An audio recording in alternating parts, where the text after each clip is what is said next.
ঘনমূল equal to √5 হলে x এর সঠিক মান কত হবে? 5√5, 3√5, √5, 5 কোনটা হবে এটা বের করবো। প্রথমত আমরা আগে এটা লিখে নিই এক্স এর ঘনমূলটা, তার মানে 3x এটা লিখতে পারি আমরা √5। আচ্ছা, এইটা সংখ্যার পরিবর্তে বা এই কন্ডিশনের পরিবর্তে আমরা লিখতে পারি x⁻1/3 লিখতে পারি ইকুয়াল টু √5 লিখতে পারি, কারণ এটাও যে জিনিস এটাও সেই জিনিস। তো ইকুয়াল এরপরে আমরা লিখতে পারি উভয় দিকে যদি ঘন করি তাহলে x/3 তার উপর ঘন করলাম ইকুয়াল টু এখানে আমি পেলাম হলো √5, তার উপর আমি ঘন করলাম। এরপরের অপশনটা দেখেন কি হচ্ছে দাঁড়াচ্ছে এখানে, তাহলে এই 3 কেটে গেলে আমি শুধু এখানে x পাইলাম, আর এখানে পাইলাম আমি হলো রুটের উপর হলো 3, তার মানে √5 এর উপর কিউব পাইলাম। তার মানে এখানে আমি 3টা √5 একসাথে লিখতে পারি। তো ইকুয়াল টু আমি লিখতে পারি এক্স ইকুয়াল টু, এখন লিখতে পারি দুইটার পরিবর্তে আমি এখানে স্কোয়ার করতে পারি আর একটা খালি থাকতে পারে। তো ইকুয়াল টু আমি লিখতে পারি হলো এক্স, বা এর স্কোয়ার কেটে গেলে 5, এর সঙ্গে লিখতে পারি আমি হলো 5√5। সুতরাং এটা হবে সঠিক অ্যান্সার, যেখানে 5√5 আছে, তার মানে এটা হলো সঠিক answer.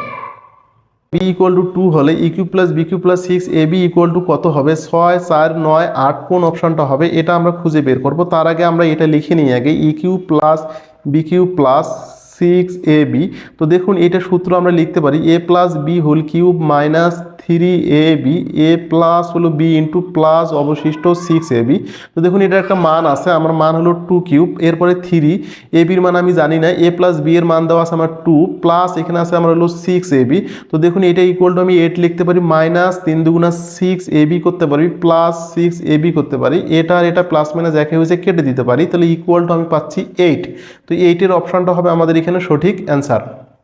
Plus 1/a equal to √3 হলে a কিউব প্লাস 1/e কিউবের মান কত? তো এইটা ইকুয়াল টু আমি লিখতে পারি a plus 1/a whole cube minus 3ab a plus b into, দেখুন এটার মান দেওয়া আছে আমার, এটার মান দেওয়া আছে √3, তার উপর কিউব মাইনাস 3, এটা কেটে দিলাম, এটার মান দেওয়া আছে √3।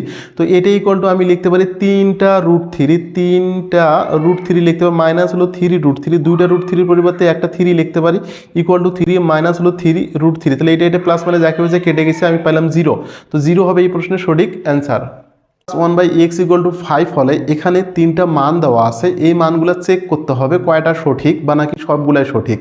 তো প্রথমত আমরা এটা চেক করে নিই, x² minus 5x plus 1 equal to 0, এটা চেক করি এটা বাইর করা যায় কিনা x প্লাস 1/x থেকে।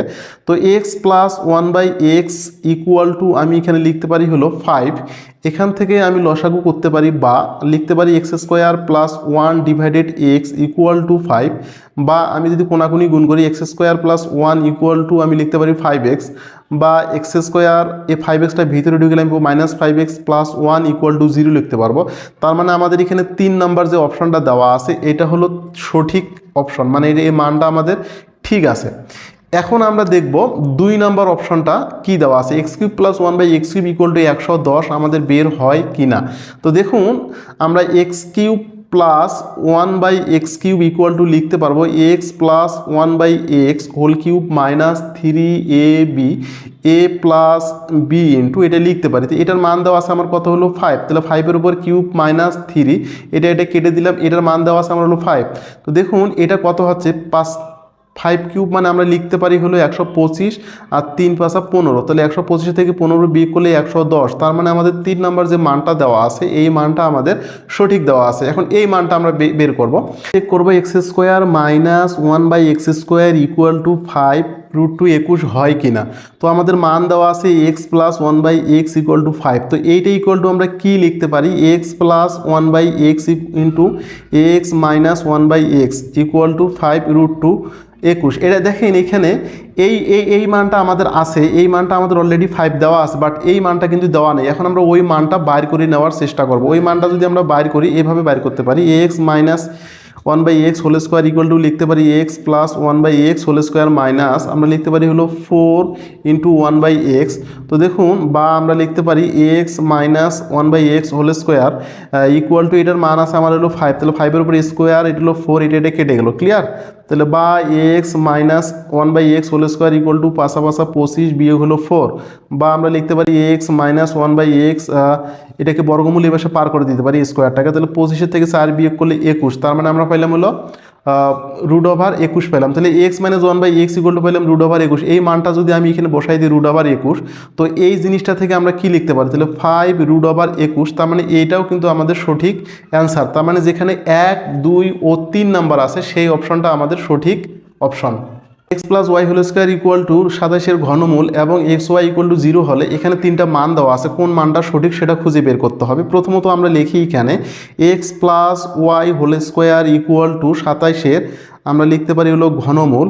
তো বা আমরা লিখতে পারি x + y² = 27, এর উপর আমরা 1/3 করতে পারি পাওয়ার। তো বা x + y² = আমরা 27কে ছোট করে 3 কিউব করতে পারি, ইনটু আমরা পাইতে পারি এখানে 1/3, এটা কেটে গেল। তো আমরা লিখতে পারবো হলো x + y² পাইলাম আমি 3। তো বা x + y = এই স্কোয়ার ওই পাশে পার হয়ে গেলে বর্গমূল অর্থাৎ √3 আমরা লিখতে পারি। সুতরাং x + y = আমরা পাইলাম হলো √3 পেলাম। এখন আমরা মানগুলো চেক করে নেব। দেখুন x² + y² = 3 হয় কিনা এটা একটু চেক করে নিই। প্রথম মানটা x² + y² = আমরা লিখতে পারি x + y², এরপরে লিখতে পারি আমরা হলো -2ab, তার মানে xy। তো দেখুন এটার মান আমি পেয়ে গেছি হলো 3, তার উপর স্কোয়ার মাইনাস, তাহলে 2xy এর মান কিন্তু আমাদের এখানে দেওয়াই আছে 0, এই জন্য আমরা এখানে 0 বসাবো। তো = 3 - তাহলে 0 × 0 = 3, তার মানে 3 হবে সঠিক অ্যান্সার এইটার মধ্যে। তো আমি এটা ঠিক আছে। এরপর দেখুন করবো x - y = √3 মানটা সঠিক কিনা। তো আমরা লিখতে পারি x - y² = x + y² minus আমরা লিখতে পারি 4xy। তো বা আমরা লিখতে পারি x - y² = x + y এর মান দেওয়া আছে হলো আমাদের হলো √3, তার উপর স্কোয়ার মাইনাস 4xy এর মান দেওয়া আছে 0। তাহলে বা x - y² আমরা লিখতে পারি স্কোয়ার রুট কাটা গেলে 3 = 0। তাহলে বা আমরা লিখতে পারি x - y এই স্কোয়ার পাশে পার হয়ে গেলে 3, 3 থেকে 0 বিয়োগ করলে 3 হবে। তো যাই হোক √3 হবে সঠিক অ্যান্সার, তার মানে এই দুইটা হবে সঠিক নাম্বার। এরপরে আমরা আরও একটা প্রশ্নের সমাধান করব, সেটা হচ্ছে x³ + y³ = 3 √3 হয় কিনা এই মানটা একটু চেক করার চেষ্টা করি। তো দেখুন x³ + y³ লিখতে পারবো x + y³ - 3ab a + b অর্থাৎ x + y লিখতে পারবো। তাহলে ভাই এটার মান আমি কত পাইছিলাম আমার মনে আছে, তাহলে √3 পাইছিলাম। তাহলে তার উপর হলো কিউব মাইনাস হলো 3, xy এর মান পেয়েছি 0, x + y এর মান পেয়েছি হলো √3। তো দেখুন এটা আমি কিন্তু শুনলে 3 √3 উপর 3, তার মানে আমার এখানে হলো 3টা √3 আছে গুণ অবস্থায় = 0 × 0। তো এটা দুইটার পরিবর্তে একটা 3 লিখলাম আর এখানে √3, তার মানে এটাও সঠিক অ্যান্সার। তার মানে 1, 2, 3 আমার সবগুলাই সঠিক উত্তর, তার মানে ঘ নাম্বারটা হবে সঠিক উত্তর।